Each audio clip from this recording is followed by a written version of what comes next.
We wanted signings, we got another signing. Toronto FC has signed attacking central midfielder Maxime Dominguez on loan from Vasco Da Gama in the Brazilian Serie A. After a slow start to the season, it's obvious Toronto FC needs more players, and we bring in another one with Maxime Dominguez, a Swiss attacking midfielder, 5'8", a little undersized, who has a boatload of experience in the Swiss second tier, some experience in the Polish second tier, Polish first tier, and Portuguese top flight, who currently was with Vasco Da Gama in Brazil and now is on loan with Toronto FC till the end of this season. Now, a attacking midfielder who is struggling to find minutes in Brazil and thus being loaned out to us in MLS is not the answer to all of our problems. However, it is another piece in the midfield in what is basically looking like another throwaway season for Toronto FC. As 5 games into the season, we've yet to win a single one, and it looks like the playoffs are already falling out of reach. And Maxime Dominguez isn't really the caliber of player to change that. Yeah, he's a nice little attacking option in the midfield, and he probably will get a couple of goal contributions this season,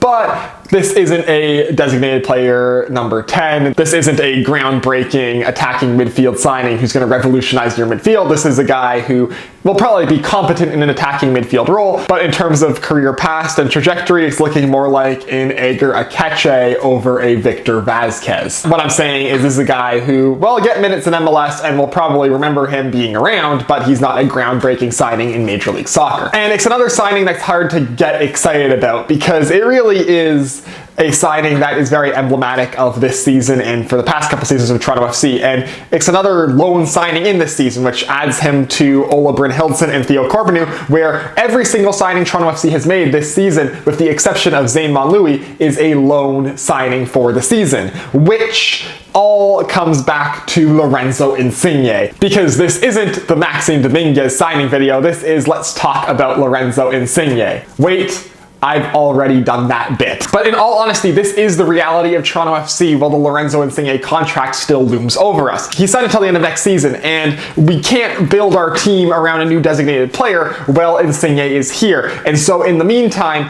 it seems like Toronto FC doesn't want to commit long-term contracts to any new players until we can build a team around a designated player or multiple designated players when we have the money that's not being allocated to Lorenzo Insigne. And so it seems like we're bringing in these guys off a loan, Corbeanu, Brynhildsen, Dominguez, in the realm of like just having players to be here and play in MLS and like potentially be, you know, not terrible.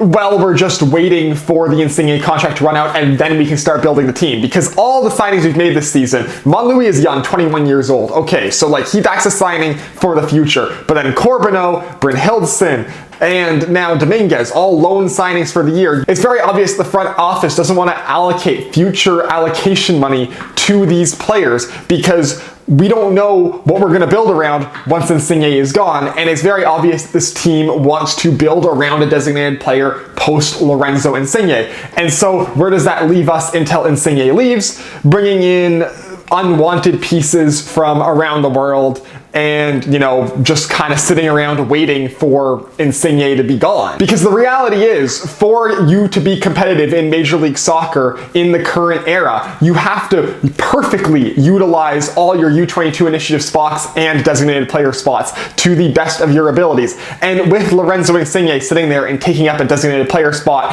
when the team doesn't even want him to be playing for them anymore, it's not feasible to pretend that you can bring in players and be a competitive team in Major League Soccer when your only designated player that's actually playing is Federico Bernardeschi. And so like I understand why we're doing this. I understand why we're just loaning guys who aren't that great in for this season.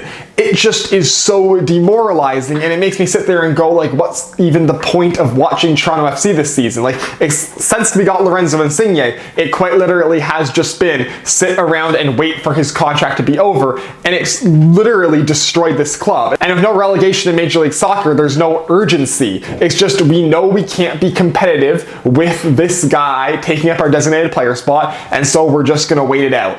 And like, yeah, that makes sense because honestly, anyone you sign now will probably become a liability to the roster you want to build when you start building that roster in a year or two when Lorenzo Insigne is gone. But what that leaves us with is a team this season that we can't get excited about. A team where we get signings like Maxime Dominguez and it's like, yay, a guy who's made 11 appearances in the past year in the Brazilian league and accomplished almost nothing in that time. Like, let's be honest, unwanted players from Vasco da Gama are not the winning recipe for Major League Soccer. Again, and we all know that this one signing doesn't fix any of the problems that this team has. Yeah, the midfield was a little weak and good, we got another midfielder, but it's like, yay, we smacked a little band-aid on it, the wound's already infected, it's not gonna do anything. So that leaves us with the question is, what do we as fans do 5 weeks into a season where it's already written off? And the answer is, I don't know. Go watch other soccer, go watch the CPL. Toronto FC will be back, it won't be this season, and I'm honestly struggling to see why I would waste my money or time to go down to BMO Field to go see a game this season, because it's very obvious what's happening here. We're waiting for Insigne to leave, and unfortunately Lorenzo Insigne, who was the biggest signing in the history of the club, has killed this team. And now Maxime Dominguez is here, and like, well, he was struggling to get minutes at Vasco da Gama, and oh man, let me tell you, you are going to get minutes. You might not want them though. So, that is for this video. As always, if you'd like to hit like, if you want to see more of my stuff, hit subscribe, follow me on Twitter, link is down below in the description, and I will see you next time.